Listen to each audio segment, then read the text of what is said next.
மக்கள் கலை இலக்கிய கழகத்தின் பாடகர் கோவன் என்பவர் தமிழக அரசையும் முதலமைச்சரையும் விமர்சனம் செய்து பாடியதால் நள்ளிரவில் அவருடைய உள்ளாடைகளை கூட அணிய விடாமல் தரதரவென்று இழுத்து கைது செய்யப்பட்டுள்ளார்.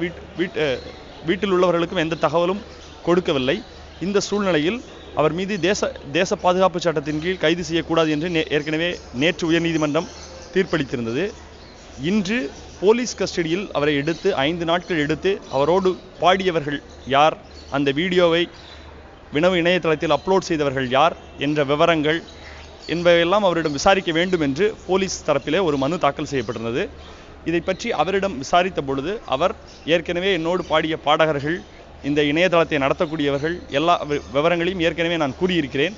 இந்த பாடலை பொறுத்தவரை அதுதான் குற்றம் என்று காவல்துறை வழக்கு பதிவு செய்திருக்கிறார்கள். அந்த விவரங்கள் ஏற்கனவே அது இணையதளத்தில் இருக்கிறது. கூடுதலாக விசாரிக்க எந்த அவசியமும் இல்லை. மேலும் என்னை விசாரணைக்கு என்று எடுத்து உளவியல் ரீதியாக துன்புறுத்துவதற்காக தான் இந்த வழக்கு விசாரணை என்கிறார்கள்.